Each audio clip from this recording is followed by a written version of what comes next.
Hello aspirants and welcome again to Legacy IAS Academy. In this lecture, we will be discussing about the meeting that took place with respect to the Manipur delegation and the Home Minister as well as the representatives of the Home Ministry.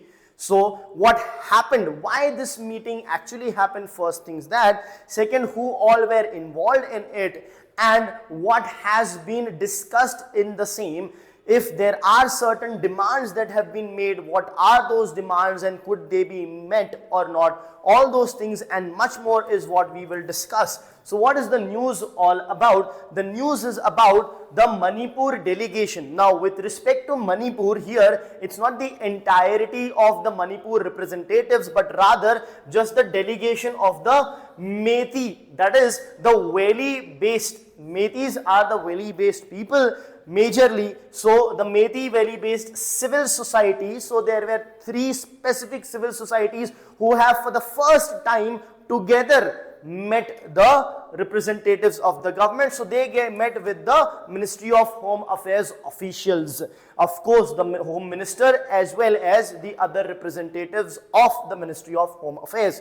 Now during that meeting they did raise the demand for the NRC, that is National Register of Citizens, as well as free movement in Manipur. So this and much more in detail is what we are going to see in this particular lecture. Now before we move ahead, if you want to prepare for UPSC Civil Services examination to the best of your ability, you can join us, wherein the top educators of the country are going to provide you with the required knowledge, expertise, also the skills. So it's not just about the content but how to use that content, and much more is going to be provided by the respective faculties who have expertise in their respective subject. All of them have gone through the UPSC interview or personality test, that is multiple times. So that is the amount of knowledge and expertise you will have at your disposal. Now of course, what are the advantages that you will get over here? Of course there will be complete coverage comprehensively of the entire paper, there is no doubt about it, but under this there are certain things of which you can take advantage of, that is one-on-one mentorship and doubt solving, which you would not as such find elsewhere. And these doubt solving etc. are not just of any other faculties we hire part-time, nothing like that. These experts faculty that you saw over here, they are going to be the ones who are going to solve your doubts, provide you mentorship, so on and so forth. There will be regular interactions with the educators, of course, whether you are online or offline. There will be one thing here is the limitations on the number of students in the batch, which helps us to focus individually on the students. There will be daily mains answer writing practice. Of course, in addition to those practice tests, whether it is mains or prelims, you will also be given the comprehensive prelims and mains test series. At the same time, 360-degree coverage of current affairs. One entire day would be completely dedicated to current affairs classes throughout the day over here in Legacy IAS Academy. So of course you can download our app, you can visit our website, or you can call on these numbers to get yourself enrolled with Legacy IAS Academy. I hope that's clear. Let's move ahead now to the background of Manipur violence. So this particular meeting happened, of course it has a context to it. Now this violence or this conflict as such is going on since ages, but a major, not breakthrough rather, a major increase in the violence happened in May 2023 between the Meiteis, who as I said are the valley based people, and the Kuki tribes who are present in the hilly regions. So this issue with respect to the Kukis and Meiteis, so this is basically the map of Manipur. Now here you could see this basically is the Meitei dominated region, which is the valley region. The surrounding areas are the hill region, and this particular bluish marked area is the Kuki region, whereas this greenish one is again a hilly region, and that of the Nagas. So Meiteis are in between, surrounded by the hilly region people. Now the issue is basically rooted in what? In the land rights as well as the scheduled tribe ST status for the Meitei community. So this is what the conflict is all about. So with respect to this conflict, there are certain demands which is being raised by the Meiteis as well as the Kukis. So the demands for separate administration is raised by the Kukis. However, that is opposed by the Meiteis. So this is basically what it is all about. Further, the violence erupted more so after May 2023. So if you break it down, you will realize that this violence is on account of the different ethnicities that are coexisting, which is present in Manipur region. So you have the Meiteis. Among Meiteis there are different tribes. Among Kukis there are various tribes.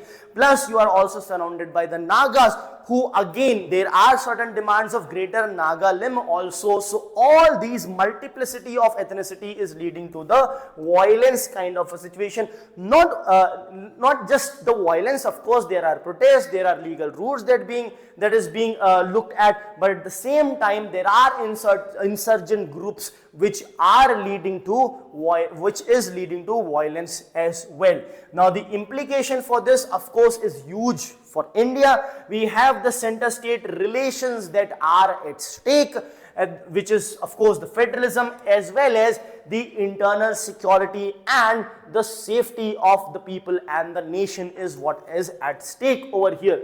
So who all are the stakeholders with respect to this? The two major groups that we will discuss. First, the Meitei community represented by the Meitei civil society groups. So what is their demand? Subsequent to the meeting, they came up with demand. So their key demand is, number one, the implementation of NRC or equivalent mechanism. If there are certain concerns in NRC which is raised from other parts of the country, not a problem, but at least a similar thing is what they want. So what is this NRC? This is National Register of Citizen, wherein everyone will be checked with respect to the documents in order to add them in the National Register of Citizens. If you do not have the documents, of course, there is nothing to panic as such if your document is lost, etc., etc. There are various provisions with the help of which you could prove your citizenship, and if you need time, there is time, etc., which is given. At the same time, there would be certain, even if at times what happens is, the issue is, what if the document is completely flooded out, lost, burnt, etc. So then various arrangements could be made in that regard by the government. But here the thing is, there would be a lot of people who would not be citizens of India, who would be outsiders, who would be illegal migrants. Outsiders can of course be in India. In fact, there are. But that needs to be legal migrants. There are huge amount of, in fact, illegal migrants.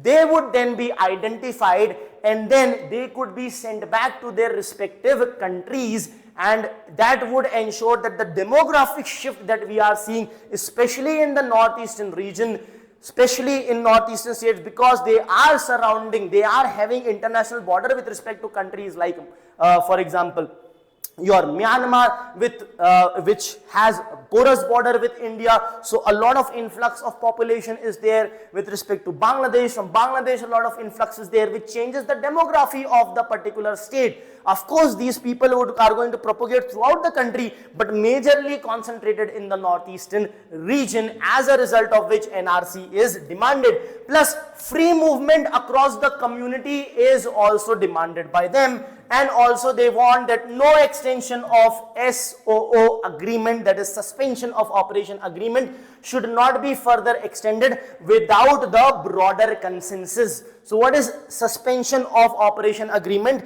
With the help of this agreement, the Kuki insurgent groups are being given, basically facilitated to stop the violence and rather have a dialogue with the government of India. So that needs to be, when that particular SOO is enforced, then the government will also not do any counter insurgency against these outfits.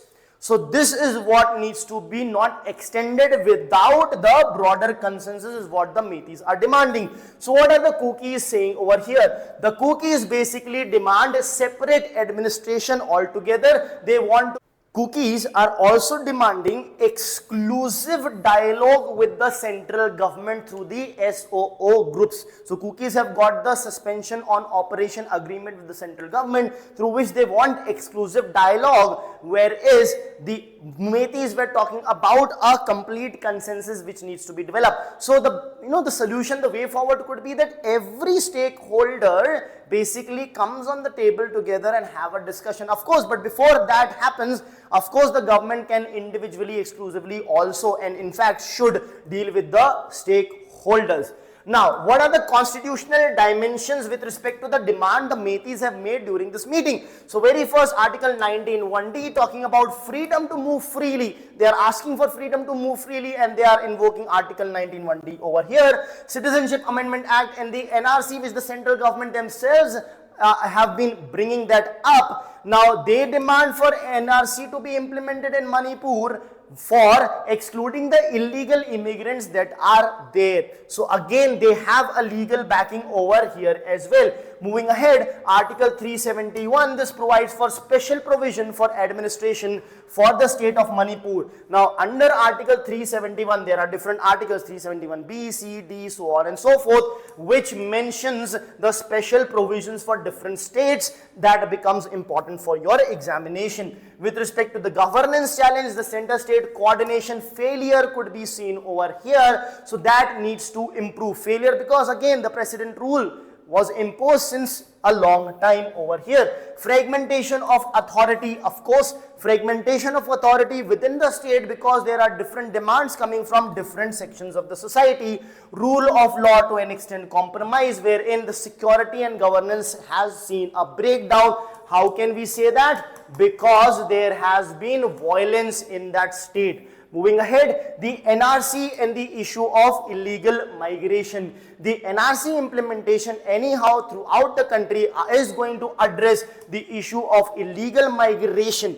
If not, it is going to create an anxiety among the Meiteis.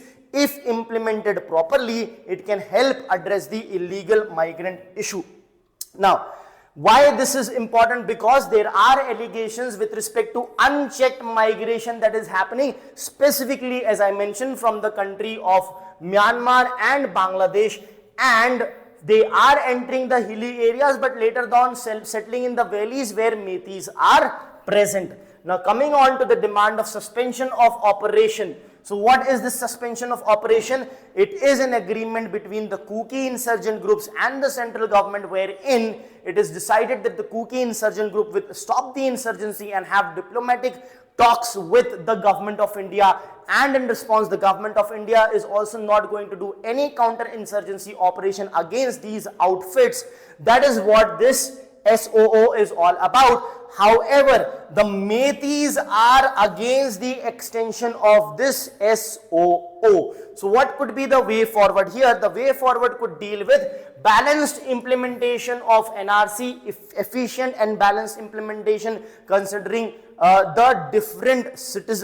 different requirements at the different states of the country, including Myanmar. See, maybe the other states of the country might not be affected that much with respect to illegal migrants, but certain states are. That means indirectly the country is affected. At the same time, transparent SOO review procedure. So the Meiteis do not want it to be extended. The Kukis want it to be extended. So there needs to be a transparent, impartial review that needs to take place, based on which it needs to be decided whether this should be extended or not. And of course, political dialogue should continue in order to develop consensus among the different stakeholders and the government of India in order to take any future decision. Thank you.